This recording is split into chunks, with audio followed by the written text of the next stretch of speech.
Assalamualaikum. Hai, apa khabar? Hari ni cikgu nak ajar vektor atas permintaan anak murid kesayangan Adam. Jangan lupa, ni cikgu dah buat latihan ulang kaji untuk vektor. Okey, cikgu akan beri berapa contoh penyelesaian kertas satu untuk vektor untuk kali ni.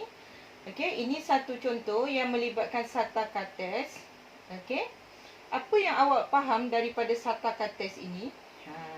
Itu mula-mula yang sangat, konsep yang sangat penting lah. Okey, dari sini kita tahu OP, vektor untuk OP ialah, arah dia ke sana kan. Jadi OP ialah negatif 8, 5. Okey. Cikgu terus pakai bentuk ni dah sebab dia soalan nak macam tu. Okey.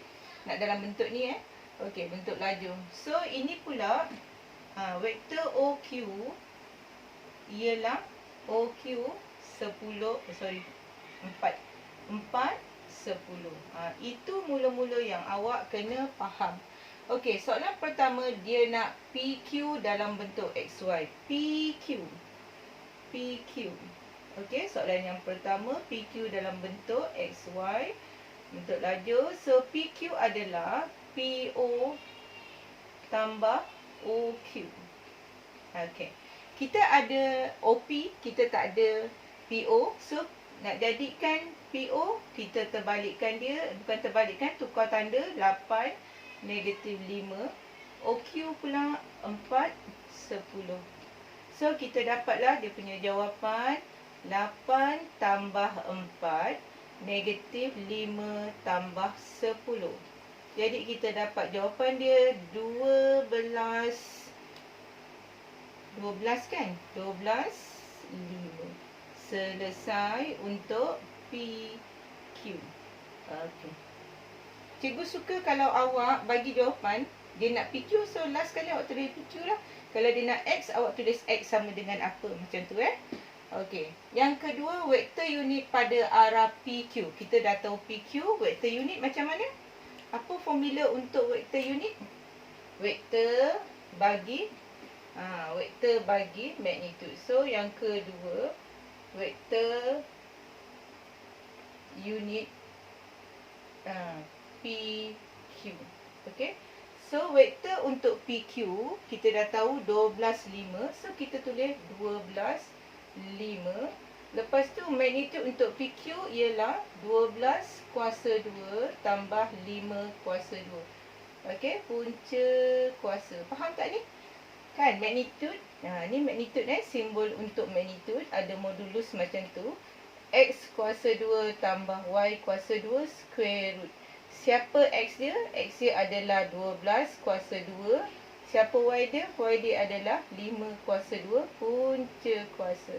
So, bila kita kira, kita dapat 13. Jadi, dia punya vektor unit ialah 12, 5 per dengan 13. Okey? Nampak tak cantik kan? Tapi itu dah jawapan. Kalau nak cantik lagi, kita boleh buat macam ni lah. 1 per 13, 12, 5 pun boleh. Okey? Itu untuk contoh yang pertama. Boleh faham? Tak susah kertas 2 untuk vektor kertas 1 untuk vektor biasanya tak begitu susah. Cikgu nak pergi kepada contoh yang kedua pula. Okey, contoh kedua. Tengok macam mana contoh kedua ni. Okey. Diberi AB. Baca soalan, fahamkan. Diberi AB ialah 6I tambah 4J.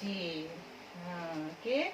Lepas tu pula, dan CD 2I tambah M tolak 2J. Ada kurungan tu So, pastikan kamu buat kurungan bila menulis nanti.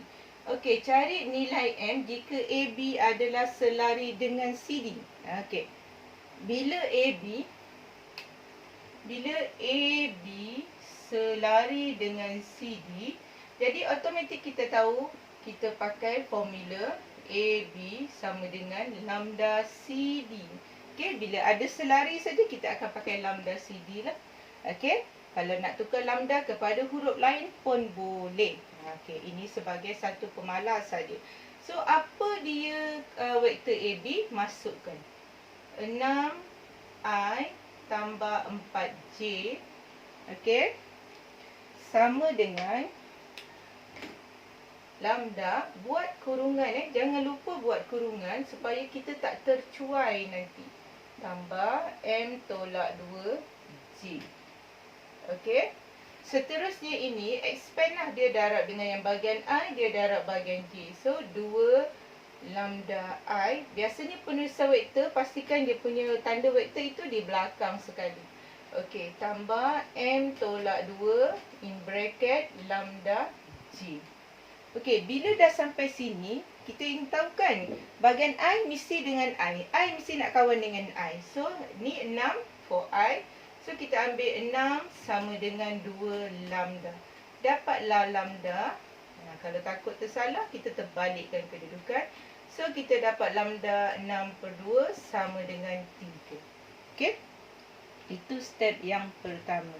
Kenapa cikgu tak pilih J? Bahagian J, sebab bila kita pilih bahagian J, dia ada 2 unknown. So, kita tak dapat nak selesaikan nanti. Okay? So, kita pergi ke bahagian yang ada 1 unknown dulu di bahagian I. Okay, dah siap yang tu. Lambda ni tidak akan berubah untuk suatu vektor. Jadi, kita kena buat yang kedua pula lah.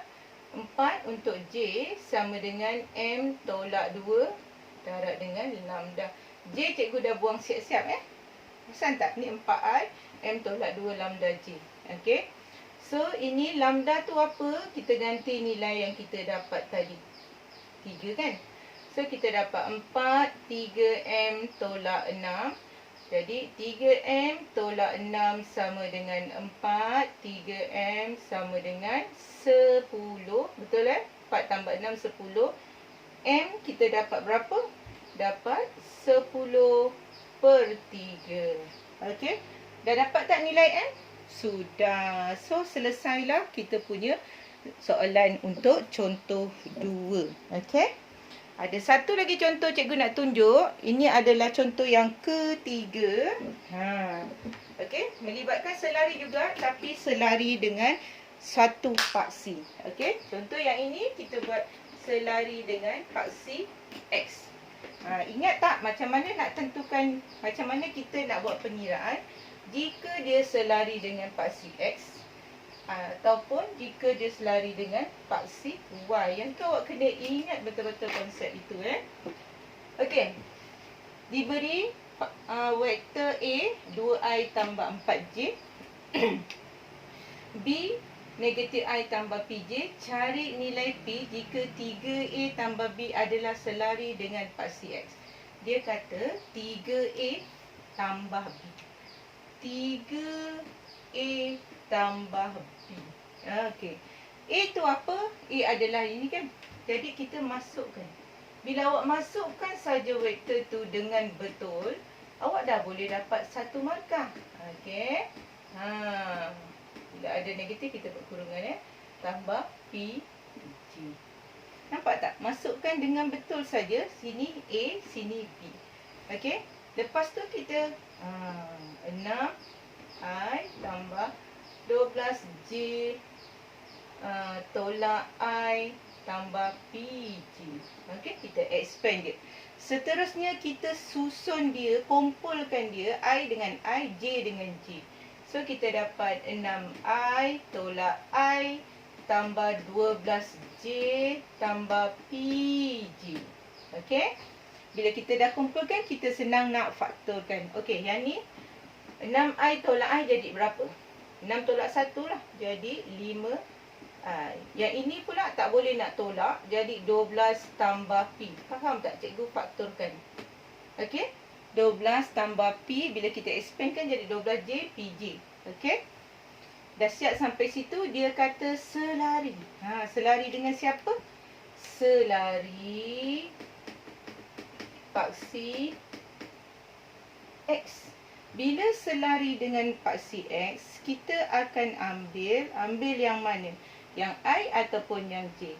Kita akan ambilkan yang ini, lepas tu kita samakan dengan kosong. Okey? Jadi kita dapat 12 tambah P sama dengan kosong. Okey? So, kita dapat P sama dengan negatif 12. Okey. Ingat ya, jika selari dengan paksi X, kita ambil bahagian J, kita samakan dengan kosong. Dan jika selari dengan paksi Y, kita ambil bahagian I dan kita samakan dengan kosong. Itu sahaja. Okey? Okey, ini saja hari ini. Boleh nanti kita jumpa lagi. Bye. Assalamualaikum.